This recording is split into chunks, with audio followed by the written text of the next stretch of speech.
ভালো করে খেয়াল করেন, তাড়াতাড়ি খেয়াল করেন। আমি একদিন চায়ের দোকানে বসছি, বসার পরে চা খাইতে বসছি। এখন আমার অভ্যাস আছে চায়ের মধ্যে একটু বিস্কুট চুবাইয়া খাওয়ার। আপনারাও খান নাকি ভাই? উপরে দেখি ঝুলে আছে বিস্কুট এনার্জি, 5 টাকা দাম। কয় টাকা? কয় পিস থাকে? জি না, এখন 3 পিস কমায় দিছে। জানেন না আপনি? ভিতরে মাল কমায় দিছে। 10 টাকার চিপস দেখতে একই রকম, আগে ছিল যা পরিমাণে কমায় দিছে দাম 10, ভিতরে মাল নাই, খালি হাওয়া। ঠিক কিনা? অত পেট ফুলে থাকে কে চিপসের? যতগুলা পেট ফুলায় রাখে অত পরিমাণ মাল দিলে তো কঠিন ব্যাপার। ঠিক কিনা? পুরা ধোকাবাজি। ভালো করে খেয়াল করেন। চা খাচ্ছি আমি, বিস্কুট খুলে চুবাইছি। চুবানো মাত্র হঠাৎ করে কোত্থেকে একটা লোক আসছে। আরে সাইফুল্লাহ ভাই, আপনার তো চিনি, এতদিন ওয়াজ শুনছি, আপনি এখানে? আমার তো হাত পা কাঁপতেছে। লেও ঠেলা। আসসালামু আলাইকুম। ওয়ালাইকুম সালাম। আরে ভাই, আমার বাড়ি এখানে, আপনি এতদিন দেখছেন তাই কি? আমি তো মানুষ ভাই, খুব মহব্বত করি, এই সেই, খুব ভালো বসেন। এই যে ওনার সাথে 10 মিনিট 10 সেকেন্ড গেছে আমার। চায়ের মধ্যে বিস্কুট চুবানো খেয়াল করি না। এবার আস্তে করে বিস্কুট উঠায় মুখে নিব, দেখি বিস্কুট অ্যাক্সিডেন্ট করছে। অ্যাক্সিডেন্ট করে নিচে পড়ে গেছে বিস্কুট। যেই না বিস্কুট নিচে পড়ছে, পাশে ওই জায়গায় দেখি এক কুকুর বসেছিল। উঠে উনি চলে আসলো, আসে আমার পায়ের কাছে আসে, চাইতে বিস্কুট খাইয়ে চলে গেছে। কাহিনী শেষ। সোয়া 2 বিস্কুট দিয়ে আমি ওই দিনের মতো চা খাওয়া শেষ করছি। পরের দিন, যেদিন ওই বিস্কুট খাইছি তার পরের দিন আবার ওইখানে যাই চা খেতে বসছি।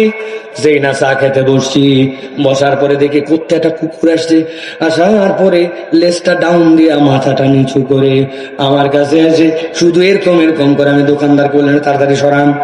বলছে, হুজুর ডিস্টার্ব করতে আসে না, গতকালকে আপনি জ্বরে বিস্কুট খাইতে দিয়েছেন, লেজ নামায় মাথা নিচু করে, আজকে আপনাকে কৃতজ্ঞতা জানাতে আসছি। বুঝে থাকলে বলেন তো, গতকালকে আমি বিস্কুট খেতে দিয়েছিলাম নাকি পড়ে গেছিল? পড়া বিস্কুট খাইয়া পরের দিন কৃতজ্ঞতা জানাতে আসে। কিন্তু আপনি এরকম মানুষ অনেক খুঁজে পাবেন। বিপদে তার আগায় গেছেন, টাকা হাওলাত দিয়েছেন, তার জন্য রাত্রেবেলা বিপদে ঝাঁপায় পড়ছেন, কিন্তু এখন আপনার যখন দরকার খুঁজে পাবেন না, উল্টার সুযোগ পেলে আপনাকে বাঁশ দিতে ছাড়বে না।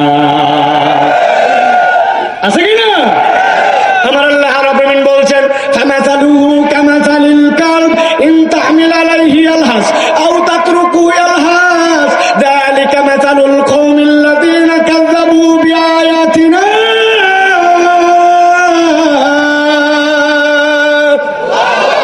আমার আল্লাহ বলছেন, আমি কুত্তার উদাহরণ অন্য কারণে দেই না। কুকুরের স্বভাব হচ্ছে লাহাস, জিহ্বা বের করে রাখবি। ওইটা পিপাসার্থ হলেও জিহ্বা বের হয়ে থাকে, মুখ দিয়ে লাল পরে, পিপাসার্থ না হলেও জিহ্বা বের করে থাকে। কুকুরের পিঠে কেউ তোমরা বোঝা চাপাও না, ইন তাহমিল আলাইহি আলহাস, তারপরেও হাঁপাবে। আর যদি তাকে এমনিও ছেড়ে দাও, কুকুরের চরিত্রটাই হচ্ছে অস্থির। আল্লাহ বলছেন, কেউ যদি জেনে বুঝে আল্লাহর বিধান থেকে মুখ ফিরায়, শয়তান যদি অনুগামী হয়ে যায়, নিরেট দুনিয়াদার হয়ে যায়, আর যদি ওই ব্যক্তি মন পছন্দ জিন্দেগি আল্লাহর হুকুমের বাইরে চলায়, আল্লাহ বলছেন দুনিয়া আখেরাতে সে কখনো স্থির হতে পারবে না, তার লোভ আর পিপাসা কখনো নিববে না। ওই লোকটা কুত্তার মতো জিন্দেগি যাপন করবে। হিসাব মিলান ঠিক, খালি জোরে বলেন না। আমাদের প্রত্যেকের জীবনের কোনো সুস্থিরতা আর নাই, সবার অস্থিরতা। পাইছি আরো চাই, চাওয়ার পরে আরো চাই। আমাদের লোভ লালসার কোনো শেষ নাই। বলে এত পাওয়ার পরে কেন যে ভাল লাগতেছে না তাও জানি না। ঠিক কিনা? যদি এরকম হয়, এই 4টা বিষয় মিলাই নিবেন। আপনার আমার জীবনে এই 4টার মধ্যে আছে। এই কথা আমি যতবার বলি, সবার আগে আমার কথা মনে হয়। বিসমিল্লাহির রহমানির রহিম।